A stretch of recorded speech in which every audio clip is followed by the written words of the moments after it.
Beneath Colorado's towering peaks and windswept plains lies a collection of puzzles that have captivated archaeologists for generations, from cliff dwellings, abandoned without explanation, to stone towers, whose purpose remains unclear. The state harbors some of North America's most intriguing ancient mysteries. Tonight, we journey through 15 of Colorado's most enigmatic archaeological treasures. Each location presents questions that challenge our understanding of ancient peoples, their technologies, and their sudden disappearances. Before we start, I'd love to know something. If you actually live in the USA, which state are you listening from, and what time is it right now? Perhaps you actually live in Colorado and get to experience these mysteries firsthand, because the next local ancient ruin is just around the corner. I'd love to hear your stories in the comments below. Chapter 1. Mesa Verde, the Great Abandonment. High in the sandstone cliffs of southwestern Colorado, an entire civilization built one of North America's most sophisticated urban centers, then simply walked away. Mesa Verde National Park preserves over 5,000 archaeological sites, including spectacular cliff dwellings that house thousands of people for nearly 7 centuries. The Ancestral Puebloans arrived around 600 AD, initially building simple pit houses on the mesa tops. Over generations, they developed increasingly complex architecture, creating multi-story pueblos with hundreds of rooms, elaborate kivas for ceremonial gatherings, and intricate water management systems. Their engineering prowess manifested in structures like Cliff Palace, a dwelling complex containing over 150 rooms and 23 kivas, all constructed without metal tools or wheeled vehicles. These communities thrived through sophisticated agricultural techniques, growing corn, beans, and squash on terraced fields carved into steep canyon walls. They developed extensive trade networks, bringing materials like shells from California's coast and copper from regions hundreds of miles away. Their pottery reached artistic heights, featuring intricate geometric patterns that scholars believe held deep cultural significance. Archaeological evidence reveals a highly organized society with specialized craftspeople, complex social hierarchies, and shared ceremonial practices. The circular kivas, sunken into the ground and accessed by wooden ladders, served as community centers where religious ceremonies, political meetings, and social gatherings took place. Some great kivas could accommodate hundreds of people, suggesting large-scale community events that brought together multiple settlements. Yet something profound occurred in the late 1200s. Within the span of just a few decades, these thriving communities were largely abandoned. People packed their belongings, sealed storage rooms, and departed from homes their families had occupied for generations. The abandonment was neither sudden nor panicked, as evidenced by the careful way many sites were left, but it was remarkably complete. Various theories attempt to explain this mass departure. Climate studies reveal a severe drought that lasted from 1276 to 1299, potentially making agriculture impossible. Tree ring data shows this was the worst drought in over 1,000 years, with some growing seasons receiving less than half the normal precipitation. However, the Ancestral Puebloans had survived previous droughts, raising questions about why this one proved insurmountable. Social factors may have played equally important roles. Archaeological evidence suggests increasing conflict during the final occupation period, with some sites showing signs of warfare and defensive positioning. Resource competition, population pressure, and the breakdown of trade networks might have created social tensions that made continued occupation untenable. Some scholars propose that environmental stress triggered social collapse, creating a cascade of problems that ultimately forced abandonment. The mystery deepens when considering where these thousands of people went. Many likely migrated south and east, joining or founding Pueblo communities along the Rio Grande and in Arizona. Yet this dispersal pattern raises its own questions about how such large populations integrated into existing communities, and why they never returned to their ancestral homeland, even during favorable climate periods that followed. Modern Pueblo peoples, who consider themselves descendants of the Ancestral Puebloans, maintain that their ancestors didn't abandon Mesa Verde, but completed a spiritual migration to predetermined destinations.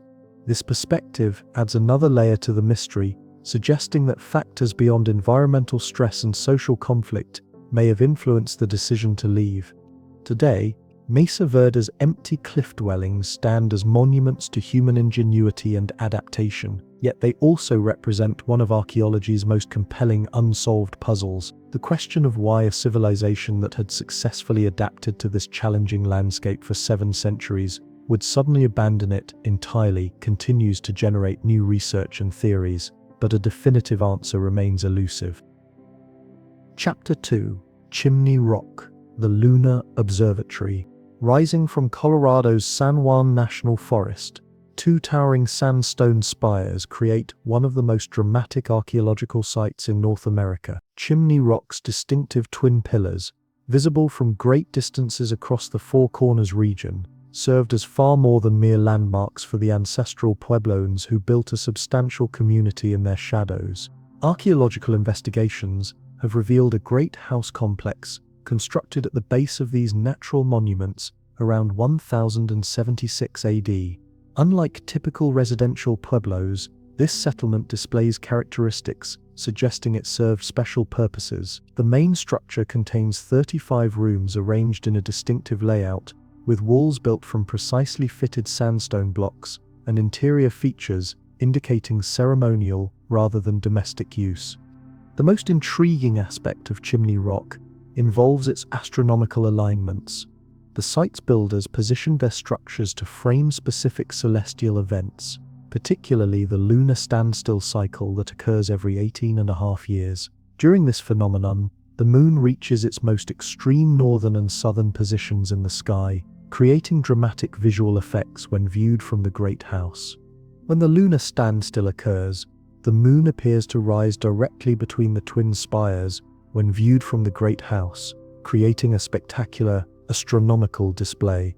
This alignment is so precise that it could only have been intentional, demonstrating sophisticated astronomical knowledge among the site's builders. The lunar standstill was likely a significant event in ancestral Puebloan cosmology, potentially marking important ceremonial periods or agricultural cycles.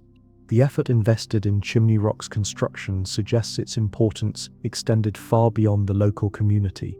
Archaeological evidence indicates that building materials were transported from distant sources, including timber from forests miles away and stone from specific quarries. The labor involved in constructing this remote mountaintop complex would have required coordination among multiple communities, suggesting a shared cultural significance. Pottery analysis reveals connections to settlements throughout the San Juan Basin, indicating that Chimney Rock drew visitors from across a vast region. The ceramic assemblage includes styles from various cultural groups, suggesting that people traveled considerable distances to participate in whatever activities occurred here. Some pottery fragments show evidence of feasting, implying large gatherings that brought together diverse populations. The site's occupation was relatively brief, lasting only about a century before abandonment, around 1125 AD. This time frame coincides with a period of cultural change throughout the region, when many great house sites were being abandoned and new settlement patterns were emerging. However, Chimney Rock's abandonment preceded the broader regional exodus by over a century, suggesting unique local factors. The question of why people invested such enormous effort in building and maintaining Chimney Rock remains partially unanswered. While the astronomical alignments provide clear evidence of the site's ceremonial importance, the specific nature of the activities conducted here remains unclear. The combination of its remote location, substantial architecture, and precise astronomical orientations suggests it served as a pilgrimage destination or regional ceremonial center. Some researchers propose that Chimney Rock functioned as a training center for astronomical observers or priests who would have needed to understand complex celestial cycles for timing agricultural and ceremonial activities. Others suggest it served as a neutral meeting ground where different cultural groups could gather for trade, ceremonies, or political negotiations. The site's abandonment poses additional questions. Unlike Mesa Verde, where environmental factors provide plausible explanations for departure, Chimney Rock's abandonment occurred during a period of relative climatic stability. The reasons for leaving this astronomically significant location remain unclear, adding another layer to its enduring mystery. Modern astronomical calculations confirm that the lunar alignments identified by archaeologists were indeed visible from the Great House, validating the sophistication of ancestral Puebloan astronomical knowledge. Yet the deeper meanings these alignments held for their observers, and the specific reasons why this particular location was chosen for such an elaborate astronomical observatory, continue to elude complete understanding. Chapter 3. Hovenweep Towers, Guardians of the Canyon. Scattered across the Utah-Colorado border, a collection of enigmatic stone towers rises from canyon rims and rocky outcrops like ancient sentinels watching over an empty landscape. Hovenweep National Monument preserves 6 separate clusters of these architectural puzzles, each presenting unique challenges to archaeological interpretation. The towers of Hovenweep were constructed by Ancestral Puebloans between approximately 1230 and 1300 AD, during the final century of occupation in the Four Corners region. Unlike the residential Puebloans found elsewhere, these structures display unusual architectural features that have sparked decades of scholarly debate about their intended functions. Square Tower House exemplifies the architectural sophistication found throughout Hovenweep. This D-shaped structure rises nearly 20 feet from a boulder perch, its walls built with precisely fitted stones and minimal mortar. The tower incorporates narrow windows and small openings that appear deliberately positioned rather than randomly placed. Some openings align with specific directions, suggesting possible astronomical functions, while others provide strategic views across the surrounding landscape. Castle Rock Pueblo presents perhaps the most dramatic example of Hovenweep's architectural mysteries. Here, multiple towers and room blocks were constructed on and around a massive boulder formation, creating a complex that seems to defy practical building logic. The effort required to transport building materials to these precarious locations far exceeded what would be necessary for simple residential structures. The variety of tower shapes found at Hovenweep adds to their mystery. While some are circular, others are square, oval, or D-shaped. This diversity suggests different functions or perhaps evolution in architectural concepts over time. Many towers feature unusual interior arrangements, with multiple levels connected by interior passages and small chambers that could serve various purposes. Archaeological evidence indicates that the Hovenweep area supported substantial agricultural activities despite its arid environment. Ancient check dams, terraces, and water collection systems demonstrate sophisticated water management techniques that allowed farming in this marginal landscape. The investment in agricultural infrastructure suggests long-term occupation plans, making the tower's apparent non-residential nature even more puzzling. Some towers incorporate features that suggest defensive functions. Their elevated positions provide commanding views of surrounding approaches, and narrow openings could serve as viewing ports for monitoring potential threats. However, the defensive interpretation faces challenges, as many towers lack obvious defensive features like shooting ports or easily secured entrances. Alternative theories propose astronomical or ceremonial functions for the towers. Some structures align with solar or lunar events, potentially serving as observation platforms for tracking celestial cycles important to agricultural timing. The small chambers and interior features might have accommodated ritual activities or storage of sacred objects. Water control represents another possible function for some towers.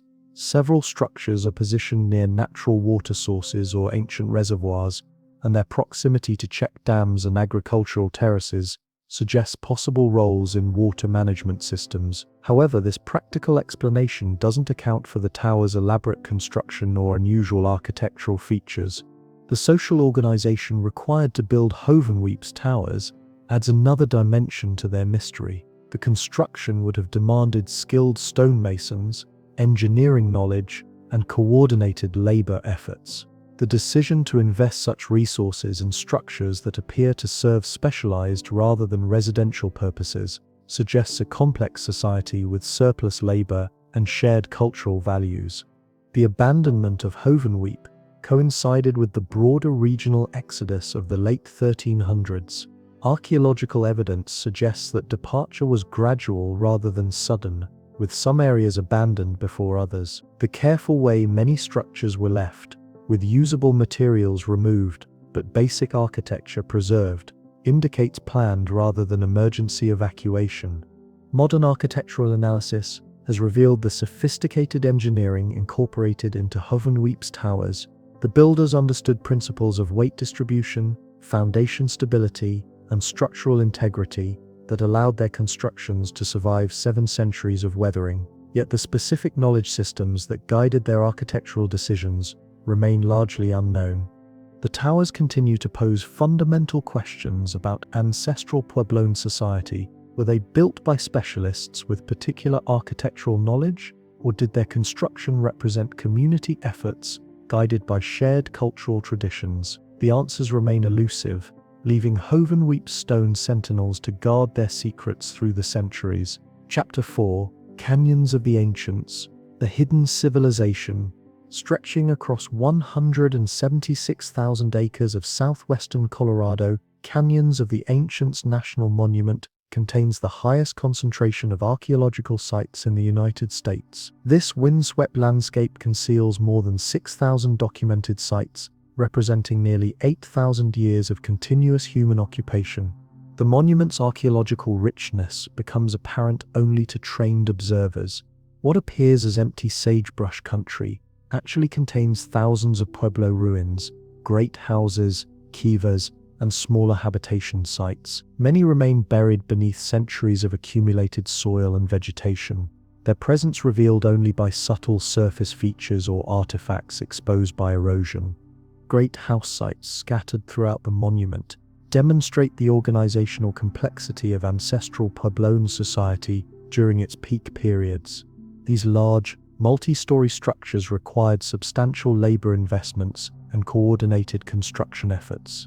Sand Canyon Pueblo, one of the most thoroughly studied sites, contained over 400 rooms and numerous kivas, housing an estimated population of several hundred people. The monument's great houses display architectural features suggesting connections to Chaco Canyon, the major ancestral Puebloan center located in northwestern New Mexico. Similarities in construction techniques, room layouts, and associated artifacts indicate that Canyons of the Ancients communities participated in the broader Chaco cultural system that linked settlements across the Southwest. Archaeological surveys have revealed an intricate network of roads connecting various sites within the monument. These roads, often lined with berms or marked by cairns, provided pathways between communities and may have served ceremonial as well as practical functions. The road system's extent suggests sophisticated planning and maintenance efforts that required community cooperation.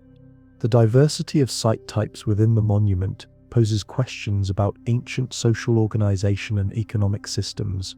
Small farmsteads, larger villages, great houses, and specialized activity areas all existed within the same landscape, suggesting complex relationships between different levels of settlement hierarchy. The reasons for this settlement diversity and the factors that determined site locations remain subjects of ongoing research. Water management systems throughout the monument demonstrate remarkable engineering capabilities. Check dams, reservoirs, and terraced agricultural fields allowed farming in areas that receive less than 12 inches of annual precipitation. These systems required coordinated maintenance and operation, suggesting sophisticated community organization and shared labor practices. The monument contains numerous rock art panels displaying various artistic styles and time periods. Some petroglyphs and pictographs appear to depict astronomical phenomena, ceremonial activities, or migration narratives. The interpretation of these images remains challenging, as their meanings were likely specific to the cultural contexts in which they were created. Extensive trade networks connected Canyons of the Ancients communities with distant regions. Artifacts recovered from excavations include shells from the Pacific coast and Gulf of California, turquoise from New Mexico mines, and pottery styles from various southwestern traditions. This material evidence indicates participation in economic systems that spanned hundreds of miles. The timing and manner of abandonment present one of the monument's most significant mysteries. Most sites were depopulated during the late 1200s, coinciding with the broader regional abandonment of the Four Corners area. However, the specific factors that triggered departure from individual communities remain unclear, particularly given the substantial investments in architecture and agricultural infrastructure. Some great houses show evidence of careful decommissioning, with valuable materials removed and storage areas sealed. Other sites appear to have been abandoned more hastily, with pottery and tools left in place. This variation in abandonment patterns suggests that different communities faced different circumstances or made different decisions about departure timing. The monument's archaeological significance extends beyond individual sites to encompass landscape-scale patterns of human occupation and environmental adaptation. The density and distribution of sites provide insights into ancient population dynamics, resource management strategies, and social organization. However, many fundamental questions about these patterns remain unanswered. Recent archaeological work has begun to reveal the monument's complexity through systematic surveys and excavations. However, the vast majority of identified sites have never been excavated, and new sites continue to be discovered regularly. Each discovery adds new pieces to the puzzle of ancient life in this region, but also raises additional questions about the scale and complexity of past civilizations. The preservation of so many archaeological sites within a single protected area provides unprecedented opportunities for understanding ancient cultures, but also highlights how much remains unknown about the sophisticated societies that once thrived in this seemingly inhospitable landscape. Chapter 5: Florissant Fossil Beds, Windows to Ancient Worlds. 34 million years ago, the landscape, now known as Florissant fossil beds, bore no resemblance to modern Colorado. Instead of high-altitude meadows and pine forests, a lush subtropical environment supported giant redwood trees, diverse flowering plants, and an abundance of insect life that would seem alien to contemporary observers. The Florissant fossil locality preserves one of the most detailed snapshots of Oligocene epoch life found anywhere in North America. The exceptional preservation occurred when volcanic eruptions from nearby peaks periodically buried the ancient lake environment in fine ash, creating conditions that allowed delicate organic materials to fossilize with remarkable clarity. The site's most impressive features are the massive petrified redwood stumps that dot the landscape like stone monuments. These giants, some measuring over 10 feet in diameter, represent trees that once towered more than 200 feet above the ancient lake. The fossilization process replaced organic tissues with silica, preserving microscopic details of wood structure that allow precise species identification. The climate that supported these redwood forests was dramatically different from modern Colorado. Paleoclimate reconstructions based on fossil plant assemblages indicate average temperatures 15 to 20 degrees warmer than present, with abundant precipitation supporting lush vegetation. This subtropical environment existed at an elevation similar to modern Florissant, challenging assumptions about ancient mountain building and climate systems. Perhaps most remarkable are the fossilized insects preserved in Florissant's paper-thin shale layers. Over 50,000 insect specimens have been collected, representing more than 1,500 species. These fossils capture extraordinary detail, preserving wing patterns, body segments, and even color patterns in some specimens. The diversity rivals that of modern tropical rainforests, indicating a much richer ecosystem than exists in the area today. The insect fossils include many species with no modern relatives, representing evolutionary lineages that became extinct millions of years ago. Others show clear relationships to contemporary forms, providing crucial evidence for understanding insect evolution and biogeography. Some specimens preserve behaviors frozen in time, including mating pairs and insects in the act of feeding. Plant fossils from Florissant reveal a complex ecosystem with over 130 documented species. The assemblage includes familiar forms like oaks, maples, and willows alongside extinct species that have no modern analogues. This mixture of familiar and strange organisms characterizes many Oligocene fossil localities, representing a transitional period in Earth's biological history. The lake environment that preserved these fossils presents its own mysteries. Geological evidence indicates that the lake formed behind volcanic debris dams that periodically collapsed and reformed, creating a complex history of lake formation and drainage. The specific conditions that led to exceptional fossil preservation occurred repeatedly over thousands of years, suggesting stable environmental conditions despite periodic volcanic activity. The taponomic processes that created Florissant's exceptional preservation remain subjects of scientific investigation. The rapid burial in fine volcanic ash prevented decay and scavenging, while the lake's chemistry facilitated mineralization processes that replaced organic materials with stable minerals. Understanding these processes helps paleontologists interpret fossil assemblages from other localities. The transition from the lush Oligocene environment to modern high-altitude conditions represents one of the most dramatic landscape changes documented in the geological record. This transformation involved mountain uplift, climate cooling, and ecosystem reorganization that eliminated many species while allowing others to adapt and evolve. The specific timing and causes of these changes remain active areas of research. Florissant's fossils provide crucial data for understanding ancient climate systems and their relationships to atmospheric carbon dioxide levels. The plant assemblages serve as proxies for temperature and precipitation, while insect communities reflect ecosystem productivity and stability. This information contributes to models predicting how ecosystems might respond to current climate change. The site raises fundamental questions about the relationships between climate elevation and biodiversity. How did such rich ecosystems develop at high elevation? What factors allowed tropical species to thrive in continental interior locations? The answers have implications for understanding both past climate systems and potential future ecosystem changes. Modern research continues to reveal new aspects of Florissant's ancient world.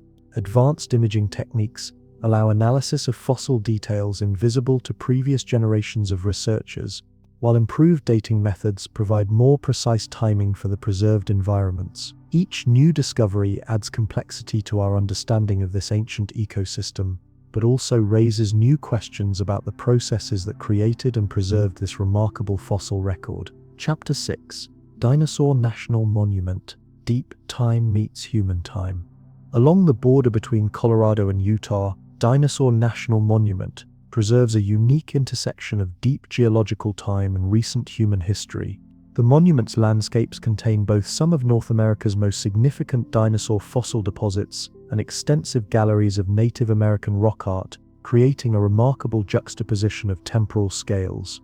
The dinosaur fossils that give the monument its name were deposited during the late Jurassic period, approximately 150 million years ago.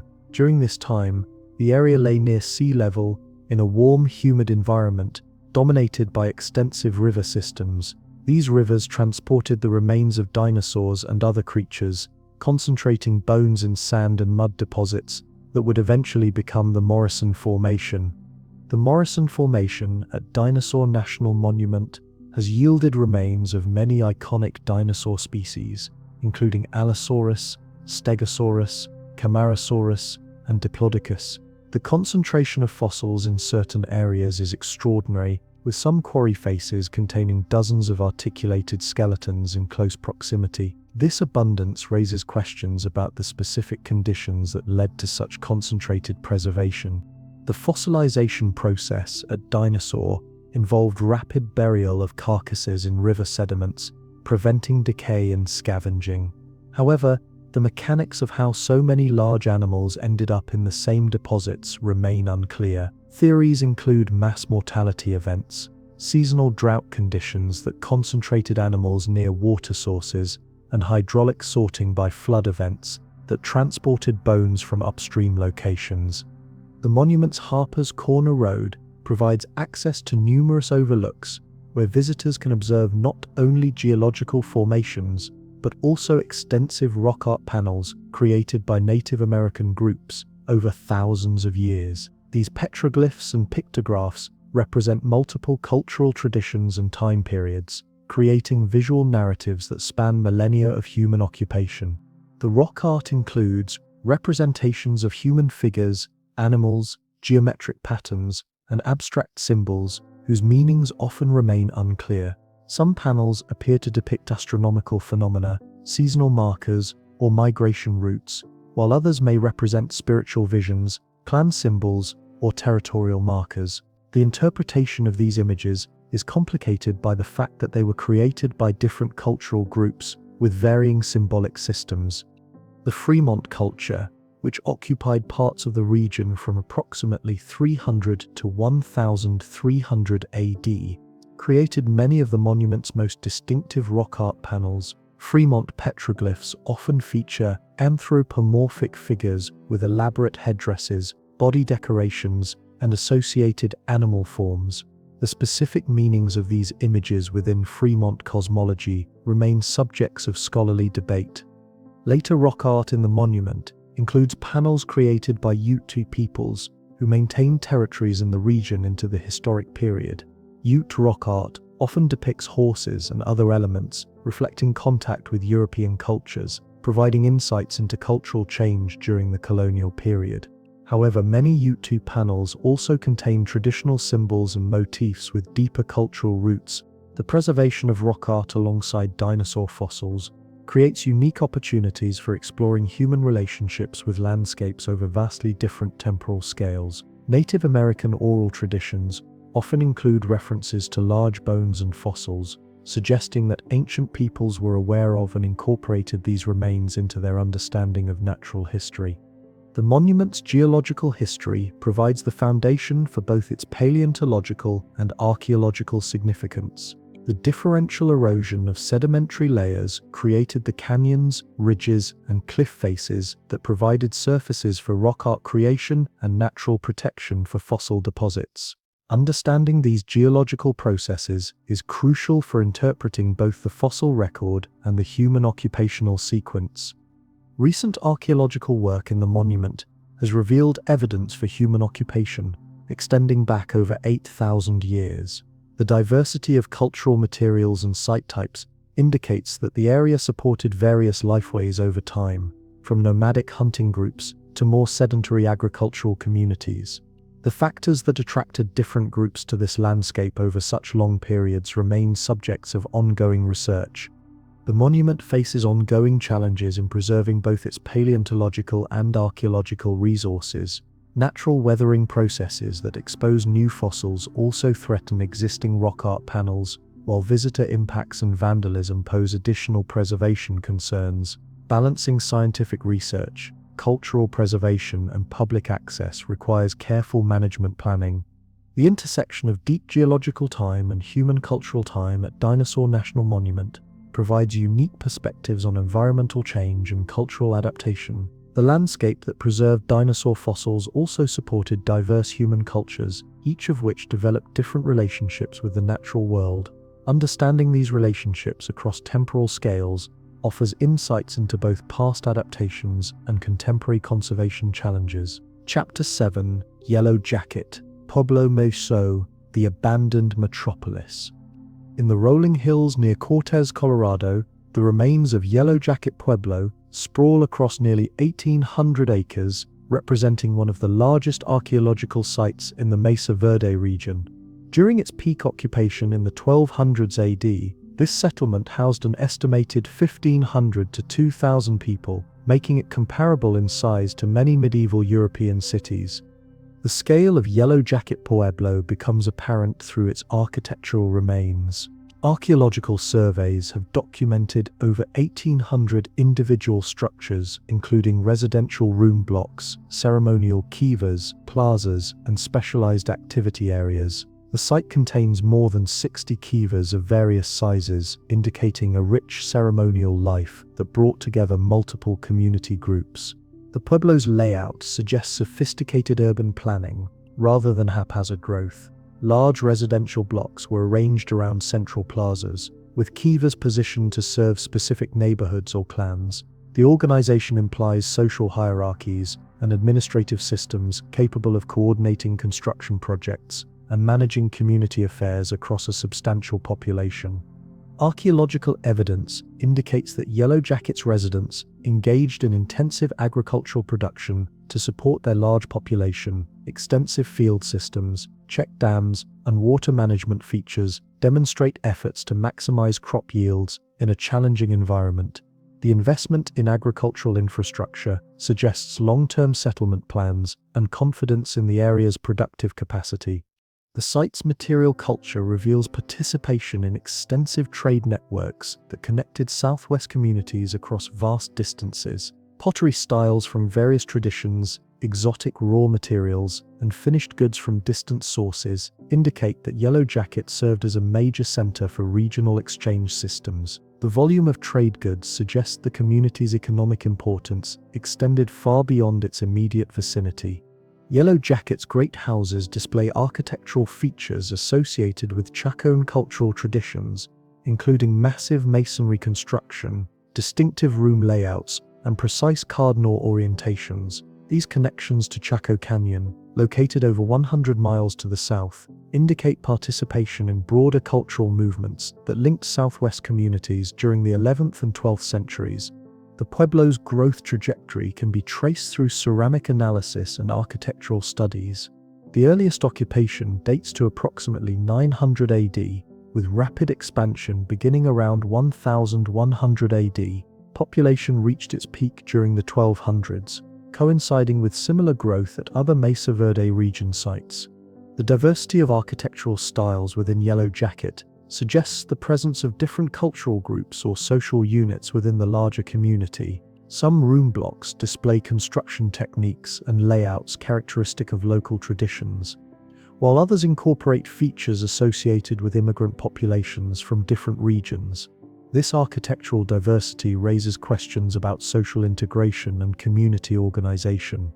The site's abandonment occurred during the late 1200s, coinciding with the broader regional depopulation of the Mesa Verde area. However, the specific timing and manner of Yellow Jacket's abandonment present unique features that distinguish it from other contemporary sites.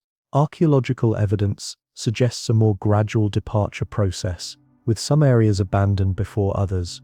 The question of why such a successful and well-established community would be abandoned has generated numerous theories. Climate data indicates severe drought conditions during the late 13th century, potentially making agriculture impossible despite previous investments in water management systems. However, Yellow Jacket's size and resource base should have provided advantages in weathering environmental challenges. Social factors may have played crucial roles in the Pueblo's abandonment. The large population and complex organization might have created internal tensions that became unsustainable during periods of resource stress. Competition for leadership, conflicts over resource allocation, or breakdown of trade relationships could have undermined social cohesion. The fate of Yellow Jacket's population remains unclear. Some residents likely migrated to establish pueblos along the Rio Grande or in Arizona, while others may have joined smaller communities in less affected areas. The dispersal pattern and integration processes represent ongoing research questions, with implications for understanding ancient migration and cultural change. Modern archaeological investigations at Yellow Jacket face challenges related to the site's size and complexity. Systematic excavation of such a large settlement requires substantial resources and long-term research commitments. Much of the site remains unexcavated, with surface features providing the primary evidence for understanding its organization and development. The preservation of Yellow Jacket Pueblo provides opportunities for addressing fundamental questions about ancient urban development, social organization, and environmental adaptation. However, the scale and complexity of the site also highlight how much remains unknown about the sophisticated societies that created these impressive settlements, then abandoned them to the high desert winds. Chapter 8. Picture Canyon Messages in Stone. Hidden within the Comanche National Grassland of southeastern Colorado, Picture Canyon contains one of the state's most extensive and enigmatic collections of rock art. The canyon's sandstone walls serve as a vast gallery where multiple cultural groups created petroglyphs and pictographs over thousands of years, leaving visual records whose meanings often remain mysterious. The canyon itself provides natural protection for both rock art and the humans who created it. Sheltered alcoves, overhangs, and smooth wall surfaces offered ideal conditions for artistic creation and preservation. The consistent availability of water from natural springs made Picture Canyon an attractive location for repeated occupation over long periods. Archaeological evidence indicates human use of Picture Canyon spanning approximately 5,000 years, with different cultural groups leaving distinctive artistic signatures. The earliest petroglyphs may date to the Archaic period, while the most recent were created by Plains Indian groups during historic times. This temporal depth creates a complex palimpsest of overlapping images and cultural meanings. The rock art displays remarkable diversity in both style and subject matter. Anthropomorphic figures range from simple stick representations to elaborate forms with detailed headdresses, clothing, and ceremonial regalia. Animal depictions include species both familiar and difficult to identify, some possibly representing extinct fauna or symbolic rather than naturalistic forms. Geometric patterns and abstract symbols constitute a significant portion of Picture Canyon's rock art. These elements include spirals, circles, cross-hatching, and complex linear designs, whose purposes remain largely unknown. Some geometric forms may represent astronomical observations, calendar systems, or territorial markers, while others could indicate clan symbols or religious concepts. Crack Cave, located within Picture Canyon, contains petroglyphs that demonstrate sophisticated astronomical knowledge.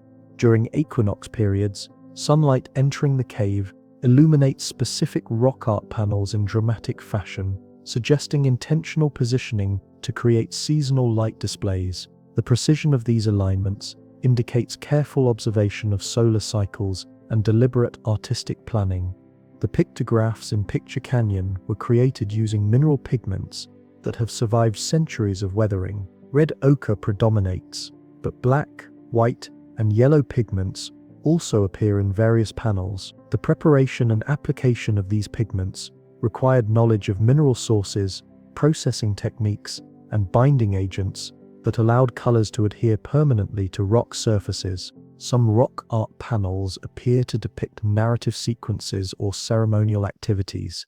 Complex scenes include multiple human figures engaged in apparent ritual activities, hunt scenes with humans and animals, and abstract compositions that may represent vision quests or spiritual experiences. The interpretation of these narrative elements remains challenging without cultural context. The superimposition of images from different time periods creates interpretive challenges, but also provides insights into changing cultural practices. Later artists sometimes incorporated earlier images into new compositions, suggesting continuity in site usage and possible transmission of cultural knowledge across generations. However, the specific relationships between artistic traditions remain unclear. Ethnographic accounts from Plains Indian groups provide some insights into rock art meanings and creation practices. Traditional narratives describe rock art sites as places of spiritual power where individuals might seek visions or record important experiences. However, the application of these historical accounts to prehistoric panels requires caution due to cultural change over time. The preservation challenges facing Picture Canyon's rock art illustrate broader issues affecting archaeological sites throughout the region. Natural weathering, vandalism, and environmental changes threaten these irreplaceable cultural records. The remote location provides some protection, but also limits monitoring and conservation efforts. Recent documentation projects, using advanced photographic and digital techniques, have revealed previously unnoticed details in Picture Canyon's rock art. These technologies allow analysis of faded pigments, identification of subtle pecking patterns, and creation of permanent records for future research. However, each new documentation effort also raises additional questions about artistic techniques and cultural meanings. The rock art of Picture Canyon represents a form of ancient communication whose full vocabulary remains untranslatable. While individual elements may be interpreted with varying degrees of confidence, the complete messages these artistic traditions conveyed to their original audiences continue to elude modern understanding, leaving Picture Canyon's stone galleries to guard their secrets. Chapter 9: Cañon Pintado, the Painted Canyon.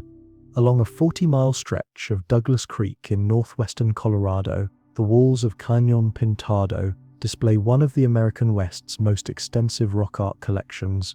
This painted canyon preserves petroglyphs and pictographs created by Fremont and Ute peoples over more than 1,000 years, creating a visual chronicle of cultural continuity and change.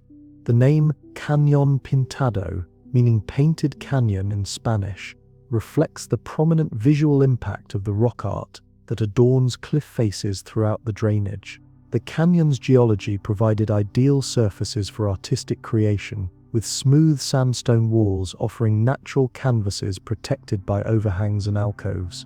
Fremont culture peoples created many of the canyon's most distinctive rock art panels between approximately 700 and 1300 AD. Fremont petroglyphs are characterized by distinctive anthropomorphic figures, often featuring elaborate headdresses, body decorations, and supernatural attributes. These images frequently appear in association with geometric patterns and animal forms. The Fremont artistic tradition in Cañon Pintado includes unique elements not found at other rock art localities. Some panels contain large anthropomorphic figures with internal body patterns that may represent skeletal structures, internal organs, or spiritual essence. The meanings of these internal decorations remain subjects of scholarly debate and speculation.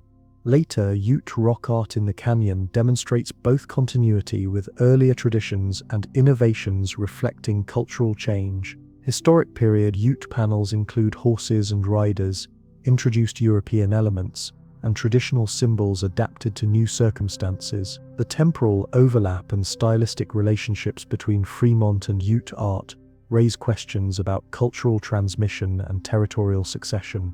The canyon contains numerous panels that appear to depict astronomical phenomena or seasonal markers. Some petroglyphs align with solar or lunar events, potentially serving as calendar systems or ceremonial timing devices. However, the interpretation of astronomical elements in rock art requires careful analysis to distinguish intentional alignments from coincidental positioning. Animal representations in Cañon Pintado include both realistic and stylized forms. Bighorn sheep, deer, and other game animals appear frequently, possibly representing hunting success, spiritual helpers, or clan symbols. Some animal forms are difficult to identify, either because they represent extinct species or because they depict supernatural rather than natural creatures. The distribution of rock art sites throughout Cañon Pintado suggests systematic use of the landscape for artistic and possibly ceremonial purposes. Panels are not randomly distributed, but appear at specific locations that may have held special significance, such as water sources, trail junctions, or viewpoints overlooking the surrounding country. Pigment analysis of Cañon Pintado's pictographs reveals sophisticated knowledge of mineral sources and paint preparation techniques. The artists used local iron oxides for red pigments, manganese compounds for black colors, and various mineral combinations for other hues. The durability of these pigments demonstrates effective binding techniques that have preserved colors for centuries. Some panels in the canyon show evidence of deliberate destruction or modification, possibly reflecting changing cultural values or territorial conflicts. The specific reasons for these alterations remain unclear, but they suggest that rock art sites continued to hold cultural significance long after their original creation, sometimes requiring modification or updating. The interpretive challenges posed by Cañon Pintado's rock art reflect broader issues in archaeological interpretation. Without written records or direct cultural transmission, researchers must rely on comparative analysis, ethnographic analogy, and contextual evidence to understand artistic meanings. The multivocal nature of rock art, where single images may carry multiple meanings for different audiences, further complicates interpretation efforts. Recent research in Cañon Pintado has employed new technologies to document and analyze rock art panels. Three-dimensional scanning, spectral imaging, and digital enhancement techniques reveal details invisible to earlier researchers, including faded pigments and subtle pecking patterns. However, these technological advances also generate new questions about artistic techniques and cultural practices. The canyon's rock art provides evidence for long-term cultural connections across the region. Stylistic similarities between Cañon Pintado panels and rock art from distant locations suggest shared cultural traditions or communication networks that linked far-flung communities. However, the mechanisms of cultural transmission and the specific nature of these connections remain unclear. The preservation of Cañon Pintado's rock art faces ongoing challenges from natural and human factors. Weathering processes gradually erode panel surfaces, while increased visitation and recreational activities pose additional threats. The balance between public access and preservation requires careful management strategies that protect these irreplaceable cultural resources. The Painted Canyon continues to hold significance for contemporary Native American communities who view these sites as connections to ancestral peoples and traditional cultural practices. This ongoing cultural relationship adds layers of meaning to scientific interpretation efforts and emphasizes the importance of collaborative approaches to rock art research and preservation. Chapter 10: Ute Mountain Tribal Park: The Protected Mysteries. Within the boundaries of the Ute Mountain Ute Reservation in southwestern Colorado lies a vast archaeological preserve that remains largely hidden from public view. Ute Mountain Tribal Park protects thousands of ancestral Puebloan sites while maintaining cultural protocols that limit access and ensure respectful treatment of sacred places. The park encompasses over 125,000 acres of diverse landscapes, from mesa tops to deep canyons, each containing archaeological sites that span nearly 2,000 years of human occupation. The concentration of sites rivals that found in Mesa Verde National Park, but most remain unexcavated and unvisited except by tribal members and guided tours. Treehouse, one of the park's most impressive cliff dwellings, demonstrates the architectural sophistication achieved by ancestral Puebloan builders. This multi-story structure incorporates a natural tree growing through its walls, creating a unique integration of architecture and living vegetation. The dwelling's construction required precise planning to accommodate the tree while maintaining structural integrity. The park's cliff dwellings display remarkable preservation due to their protected alcove locations and limited visitation. Original wooden beams, intact plaster walls, and preserved organic materials provide insights into construction techniques and daily life that have been lost at more exposed sites. This exceptional preservation makes the park's sites invaluable for understanding ancestral Puebloan culture. Lion Canyon contains extensive rock art panels that complement the architectural remains found elsewhere in the park. The petroglyphs and pictographs represent multiple time periods and cultural traditions, creating visual narratives that span centuries of human occupation. The images include hunting scenes, ceremonial activities, and abstract symbols whose meanings often remain obscure. The park's archaeological sites exist within a living cultural landscape maintained by the Ute Mountain Ute tribe. Traditional ecological knowledge, oral histories, and ceremonial practices provide cultural context for interpreting ancient sites that purely archaeological approaches cannot achieve. This integration of scientific and traditional knowledge creates opportunities for more comprehensive understanding of past lifeways. Access to Ute Mountain Tribal Park requires tribal guides who provide cultural context and ensure appropriate behavior at sacred sites. This controlled access protects both archaeological resources and cultural values while offering visitors unique opportunities to experience sites from Native American perspectives. The guided tour system represents a model for balancing preservation, education, and cultural respect. The park's research program operates through partnerships between tribal authorities and academic institutions. These collaborations prioritize research questions that serve tribal interests while contributing to broader archaeological knowledge. The approach emphasizes community-based research methodologies that involve tribal members as active participants, rather than passive subjects. Many sites within the park remain unexcavated by deliberate tribal policy. The decision to leave sites undisturbed reflects both practical considerations about research capacity and cultural values regarding appropriate treatment of ancestral places. This conservation approach preserves sites for future research while maintaining their integrity as cultural landmarks. The park's oral history collections provide unique perspectives on archaeological sites and their cultural significance. Traditional narratives describe migration routes, ceremonial activities, and territorial relationships that complement material evidence recovered through excavation. However, the integration of oral and archaeological evidence requires careful consideration of different knowledge systems and temporal scales. Water management systems throughout the park demonstrate sophisticated engineering capabilities that allowed intensive agriculture in an arid environment. Ancient check dams, terraces, and reservoir systems still function today, providing evidence for sustainable land use practices that supported substantial populations for centuries. The longevity of these systems raises questions about modern water management strategies. The park's boundaries encompass diverse ecological zones that supported different subsistence strategies over time.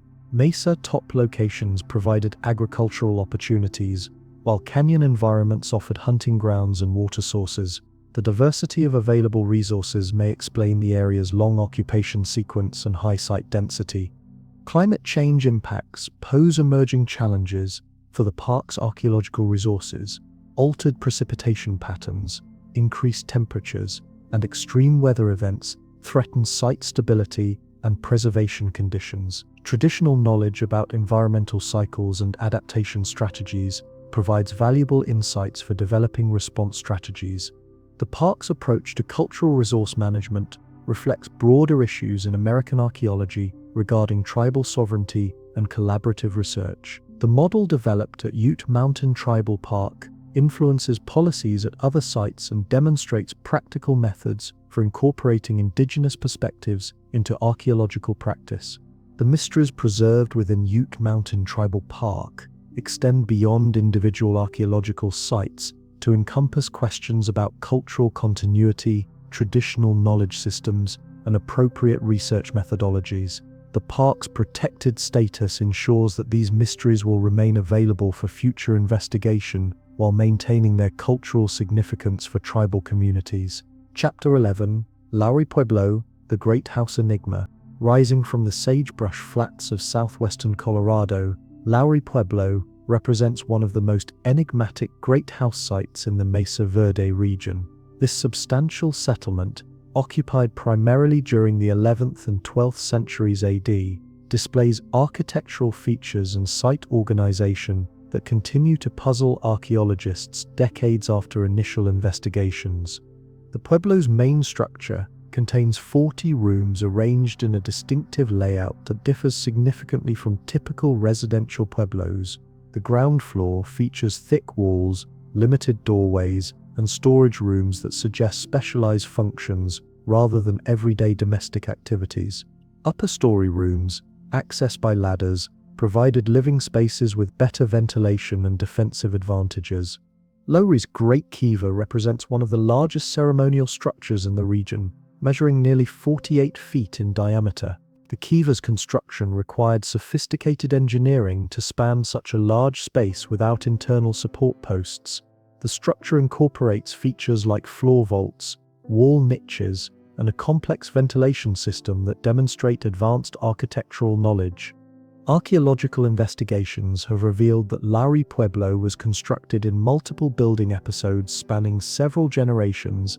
Each construction phase incorporated different architectural techniques and materials, suggesting evolving building traditions or changing population needs.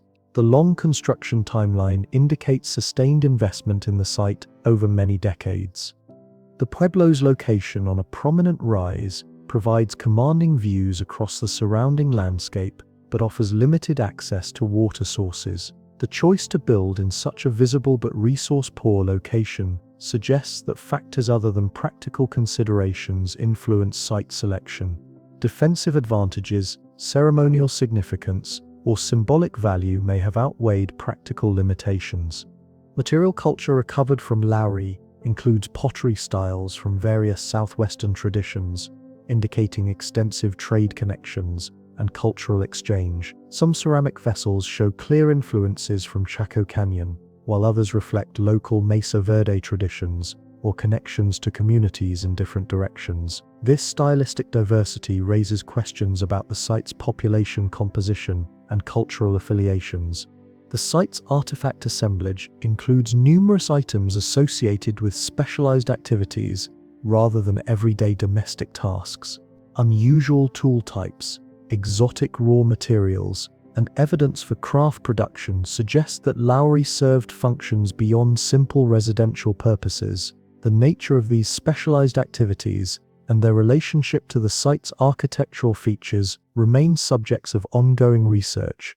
Lowry Pueblo's relationship to other great house sites in the region presents interpretive challenges. While the site shares certain architectural features with Chaco great houses, it also displays distinctive characteristics that set it apart from the broader pattern. The degree of integration with or independence from Chaco cultural systems remains a matter of scholarly debate. The Pueblo's abandonment occurred during the late 1200s, coinciding with the broader regional depopulation of the Mesa Verde area. However, evidence suggests that abandonment was gradual rather than sudden, with some areas of the site remaining occupied longer than others. The specific factors that triggered departure remain unclear. Recent reanalysis of collections from early excavations has revealed new information about Lowry's occupation sequence and cultural affiliations. Advanced analytical techniques applied to existing materials provide insights that were unavailable to earlier researchers. However, many questions about site function and organization require new fieldwork to address adequately. The site's preservation challenges reflect broader issues affecting archaeological sites throughout the Southwest. Natural weathering processes, unauthorized collecting, and occasional vandalism threaten the integrity of remaining architectural features and artifact deposits. Limited funding for site maintenance and monitoring compounds these preservation concerns. Lowry Pueblo's research potential extends beyond questions specific to the site itself. The Pueblo provides opportunities for addressing broader issues about great house functions, regional integration, and cultural change during critical periods of southwestern prehistory. However, realizing this research potential requires sustained investigation and interdisciplinary collaboration. The Great House continues to generate new research questions as archaeological methods and theoretical approaches evolve. Recent work on similar sites elsewhere in the Southwest provides comparative data that may help resolve some of Lowry's interpretive puzzles. However, each new discovery also tends to reveal additional complexity in ancient cultural systems. The enduring mysteries of Lowry Pueblo reflect the limitations of archaeological evidence for understanding complex cultural phenomena. While material remains provide crucial information about ancient lifeways, the social meanings, political relationships, and ideological systems that gave significance to places like Lowry often remain beyond the reach of conventional archaeological methods. Chapter 12: Franktown Cave Layers of Time. Nestled in the foothills south of Denver, Franktown Cave preserves one of Colorado's most detailed archaeological records of ancient human occupation. This modest rock shelter contains stratified deposits spanning over 8,000 years, creating a unique archive of cultural change and environmental adaptation on the Colorado plains. The cave's geological setting provided ideal conditions for preserving organic materials that rarely survive at open-air sites. Protected from weathering and maintained at stable temperatures, the shelter's deposits contain perishable artifacts, including basketry, cordage, wooden tools, and textile fragments that offer intimate glimpses into daily life across millennia. Archaeological excavations have revealed distinct occupation levels separated by sterile deposits, creating a clear stratigraphic sequence that allows researchers to trace cultural changes over time. Each level contains diagnostic artifacts and features that help archaeologists understand how different groups use the cave and adapted to changing environmental conditions. The earliest occupation levels date to the Paleo-Indian period, approximately 8,000 years ago. These deep deposits contain distinctive projectile points and stone tools associated with some of Colorado's earliest human inhabitants. The presence of such early materials at Franktown Cave provides crucial evidence for understanding initial human colonization of the region. Archaic period levels contain evidence for increasingly diverse subsistence strategies as occupants adapted to post-glacial environmental changes.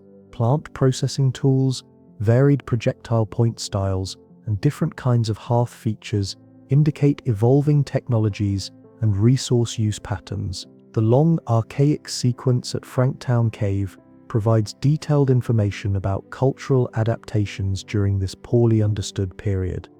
Late prehistoric occupations show evidence for pottery making, bow and arrow technology, and agricultural activities that represent significant technological and economic changes. However, the transition from earlier lifeways was gradual rather than sudden, with new technologies supplementing rather than replacing existing practices. This technological continuity raises questions about the pace and mechanisms of cultural change. The cave's organic preservation has yielded exceptional collections of perishable artifacts rarely found at other Colorado sites. Basketry fragments show sophisticated weaving techniques and decorative patterns, while preserved cordage demonstrates knowledge of plant fiber processing. These organic artifacts provide insights into aspects of ancient technology that are usually invisible archaeologically. Paleo-environmental data from Franktown Cave contribute to understanding regional climate change and its effects on human populations. Pollen samples, charcoal remains, and soil chemistry changes document environmental fluctuations that influenced resource availability and settlement patterns. The correlation between environmental and cultural changes provides insights into ancient adaptation strategies. Faunal remains from the cave indicate changing hunting practices and resource preferences over time.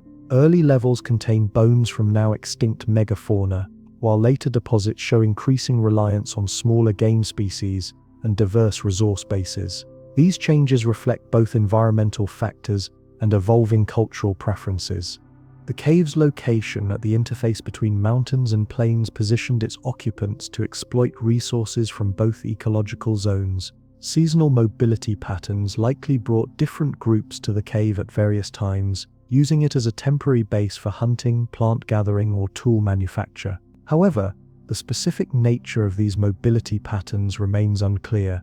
Franktown Cave's research significance extends beyond its individual artifact collections to encompass methodological contributions to regional archaeology.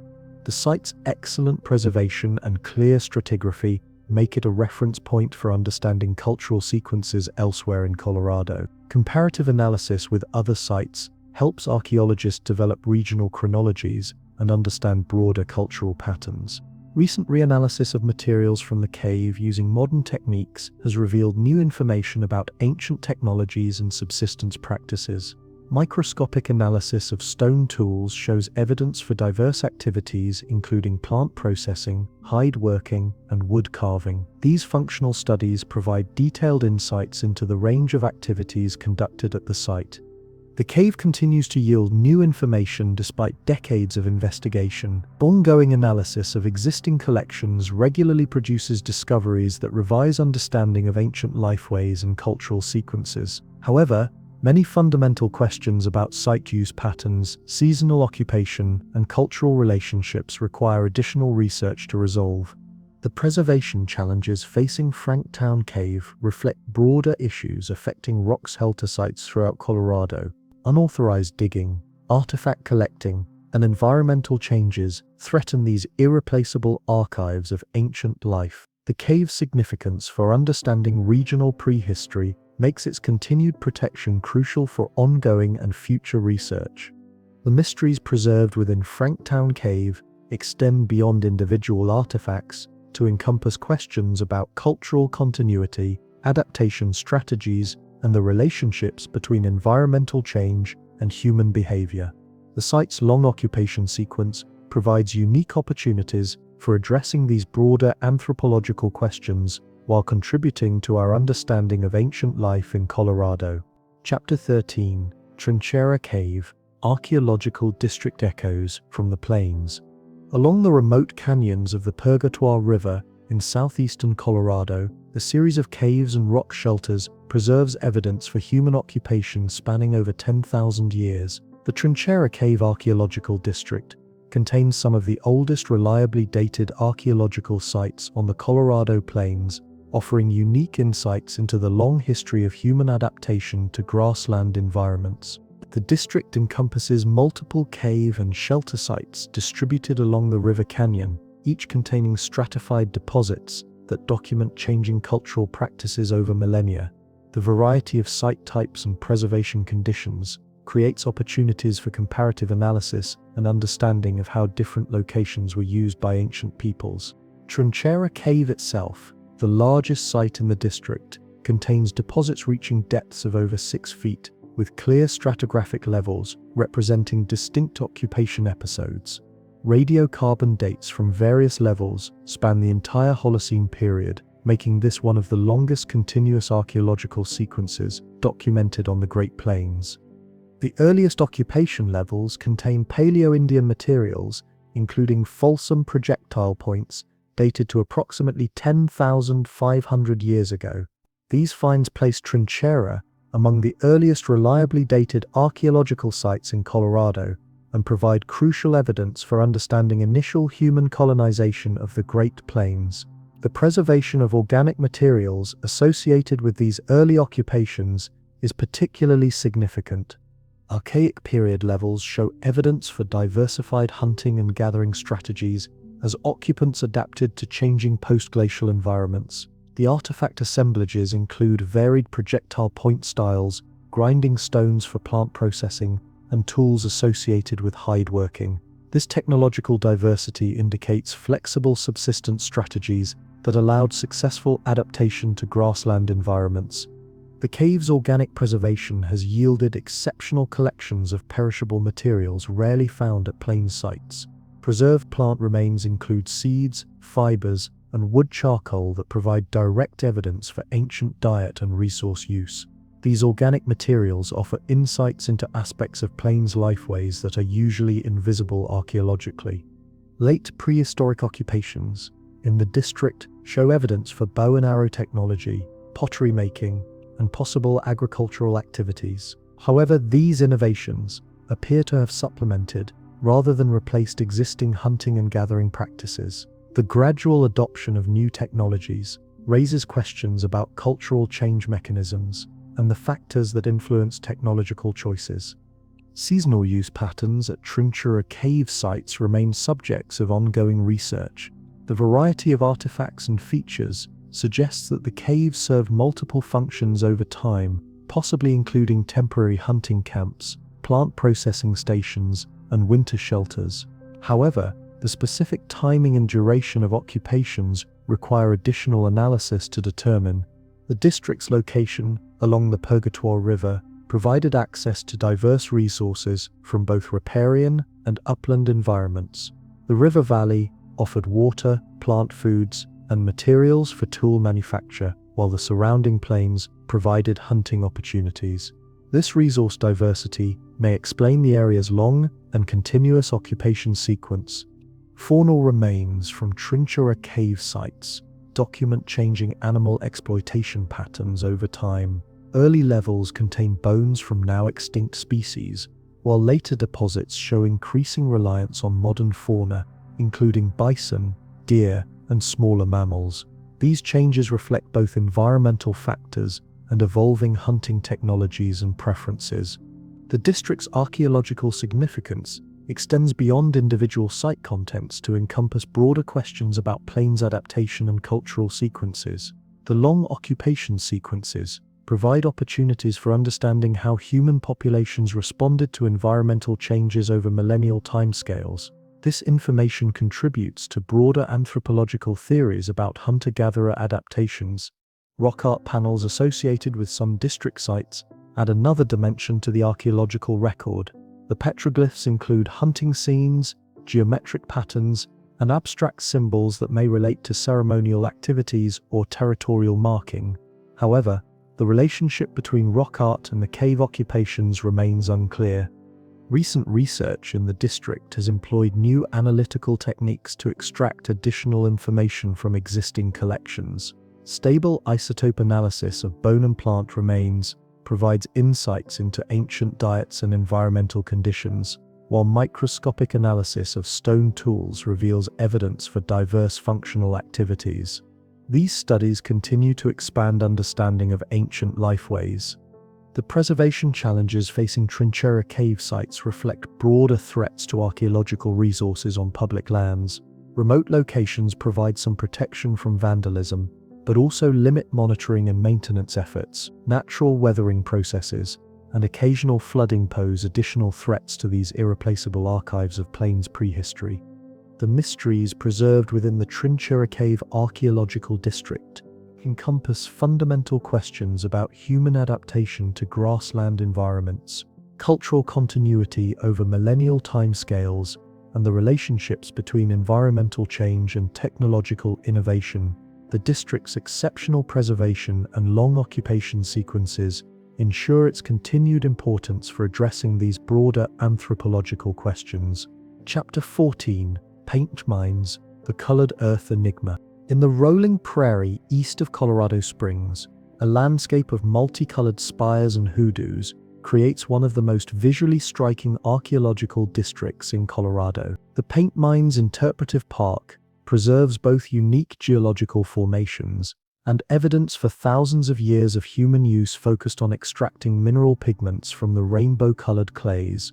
The Paint Mines' distinctive geology formed through millions of years of sedimentary deposition, followed by selective erosion that exposed layers of different colored clays and sandstones. The resulting landscape features spires, arches, and sculpted formations painted in shades of red, orange, yellow, white, and purple that create an otherworldly appearance on the Colorado plains.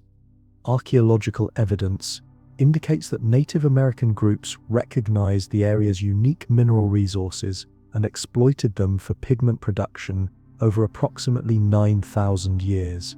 The consistent return to this specific location for raw material procurement demonstrates the special value placed on the site's geological resources and their role in ancient cultural practices.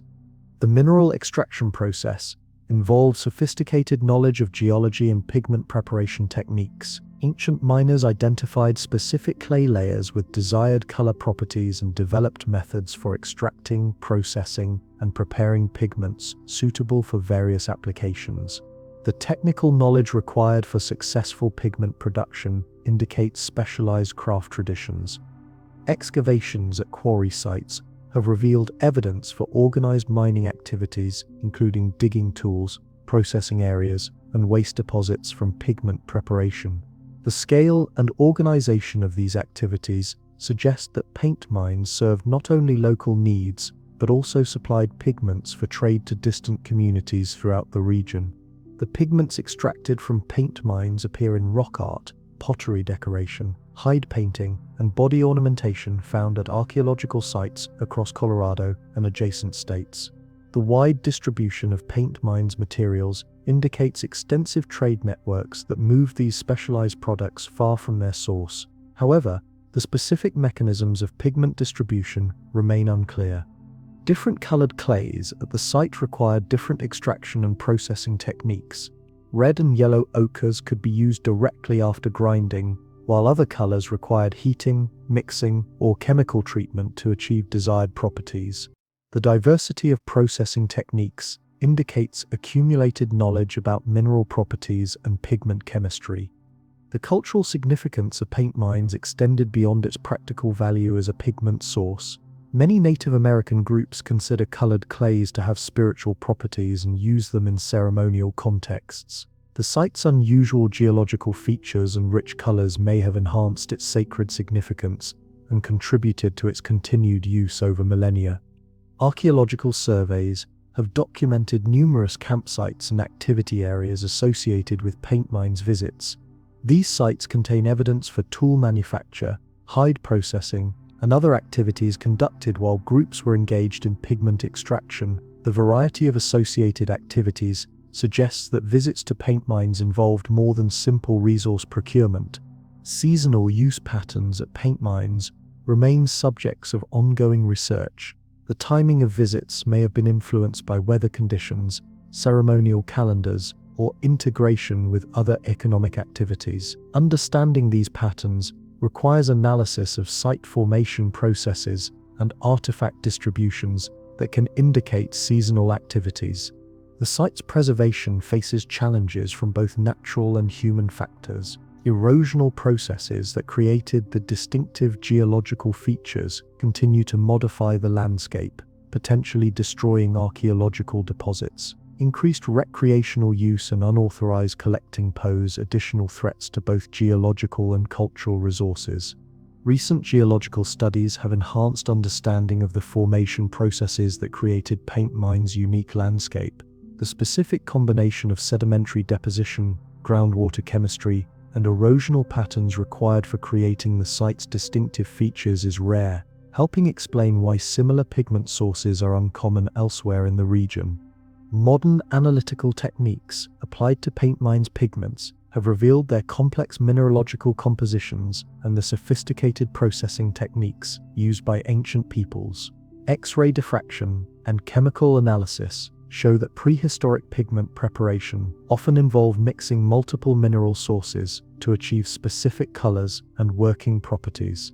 The integration of geological and archaeological research at paint mines provides insights into human-environment relationships that extend beyond simple resource exploitation. The site demonstrates how geological processes create resources that influence human behavior and cultural practices over long periods.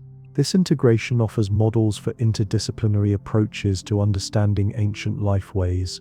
The mysteries surrounding paint mines encompass questions about the social organization of pigment extraction, the cultural meanings attributed to different colors, and the role of specialized resources in ancient trade systems. The site's continued spiritual significance for Native American communities adds contemporary dimensions to these historical questions, ensuring that paint mines remains a place where past and present intersect. Chapter 15. Lodessa, Gateway Between Worlds. At the foot of Colorado's Front Range, where the Great Plains meet the Rocky Mountains, Lodessa rock shelter preserves one of the region's most significant archaeological sequences. This modest site near Morrison contains deposits spanning over 8,000 years, documenting how ancient peoples adapted to life at the intersection of two major ecological zones. The shelter's name combines syllables from the names of its discoverers' daughters, but its archaeological significance extends far beyond this personal connection. Lodessa represents a crucial link in understanding cultural connections between plains and mountain peoples, providing evidence for exchange systems and shared traditions that crossed major geographical boundaries.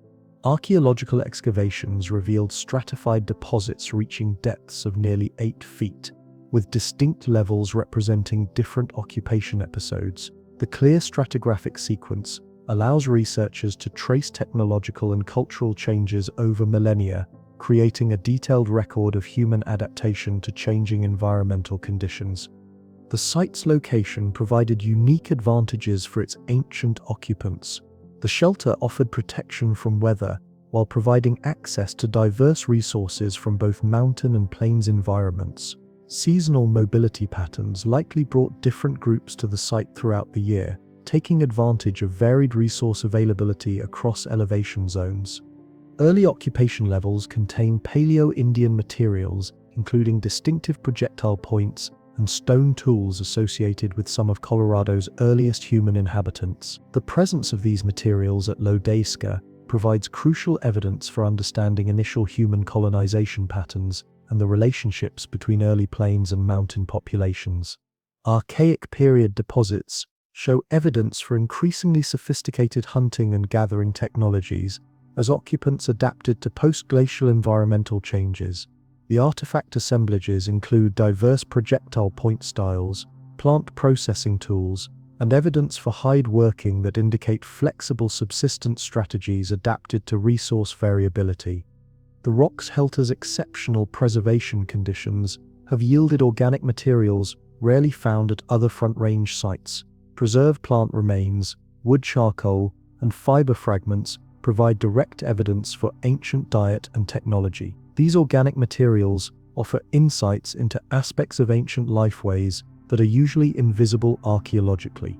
Late prehistoric levels contain evidence for pottery making, bow and arrow technology, and intensified plant processing activities.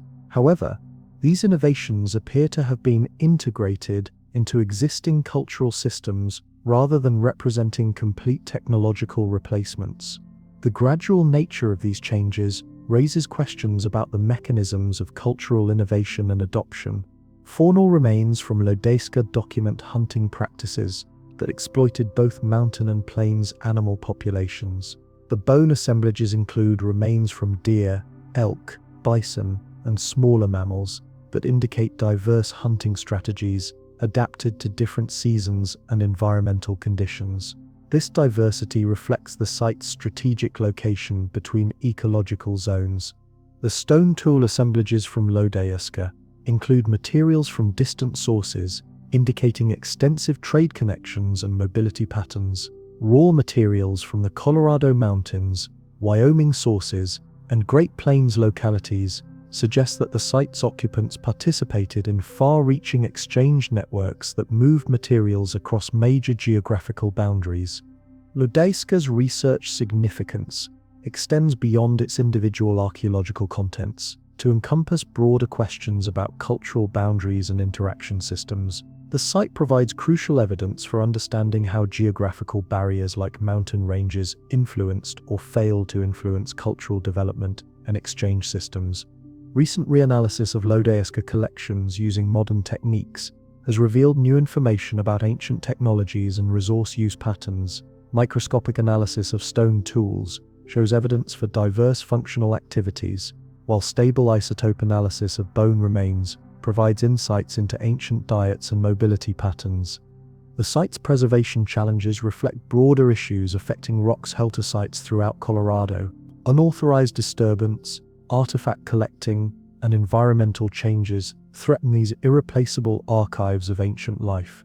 Lodessa's significance for understanding regional cultural sequences makes its protection crucial for ongoing research. Comparative analysis with other Front Range sites helps place Lodessa within broader regional cultural patterns. Similarities and differences in artifact assemblages, site use patterns, and technological sequences contribute to understanding how ancient peoples adapted to the diverse environments found along the mountain plains interface. The rock shelter continues to generate new research questions as archaeological methods and theoretical approaches evolve. Recent work on similar sites elsewhere in Colorado provides comparative data that helps resolve some interpretive questions while raising others about ancient cultural systems and adaptation strategies. The enduring mysteries of Lodessa encompass questions about seasonal use patterns, cultural boundaries, and the role of geographical features in shaping ancient lifeways. The site's position between major ecological zones ensures its continued importance for understanding how ancient peoples navigated and adapted to diverse environmental conditions. The layers of time preserved within Lodessa's modest confines continue to yield insights into the deep history of human occupation along Colorado's Front Range. Each stratum tells part of a larger story about adaptation, innovation, and cultural continuity that spans millennia, yet significant chapters of that story remain unwritten, waiting for future investigations to reveal their secrets.